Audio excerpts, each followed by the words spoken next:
So Sam, we have written a couple of books. You've written one for the leaders and I've written one for participants based on the sort of experiences of what we've got and how to run this course well.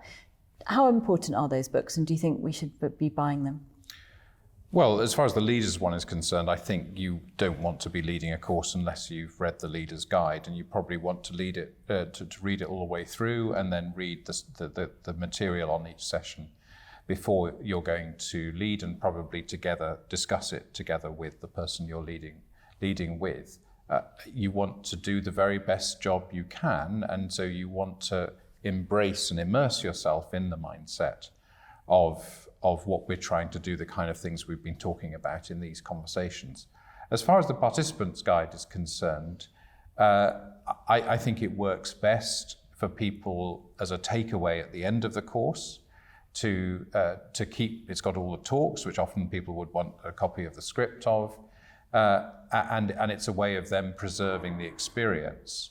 Some people, obviously, they can go on the web and they can find the books for themselves and they can order the books for themselves. Of course they can. And it doesn't ruin the course for them to read ahead. But I think in terms of everybody just bringing themselves, avoiding this sense that one person in the group has got the secret knowledge. You know, I've talked in our other conversations about what kills the group. If someone says, I think you'll find in the book of Revelation, it explains this and this, you know, it doesn't really make the group thrive if one person has got inside knowledge and that can happen. Oh, I think we'll come back to this in session 7 because I read ahead. But it's actually fairly harmless. You're not trying to control what people do. And often some of the things in your book, the participants' book, that give lots of reassurances about how you're welcome and nothing you say is going to be judged, and also safeguarding concerns, all of those kind of things. People may find it if it gets them over the line to join the group, then it's well worth reading ahead. But I think it probably works best if you're a wealthy community and you can buy the books for the people, or if you encourage them to buy them for themselves, if they do so towards the end of the course, and particularly as a memento for the course, so they can continue to keep the experience of the course alive after they've done it.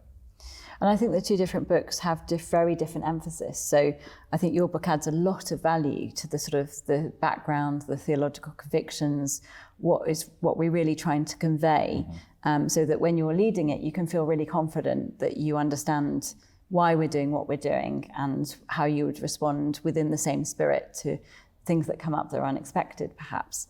And my book, the participants' book, I've really tried to make sure that it is very basic level. It doesn't take for granted that people would understand words like disciple or any other phrases that may have got into our conversations or on the talks.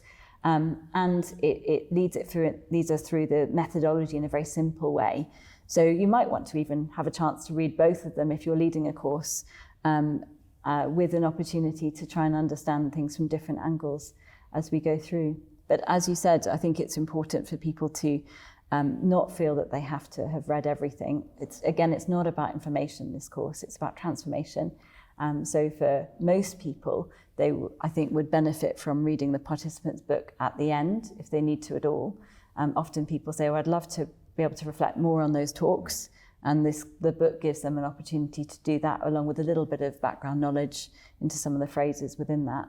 On the whole, it's better to sort of go with the course as a course and then use the books as supplementary. But there are individuals that feel anxious about something particularly, where we're asking people to open up and share.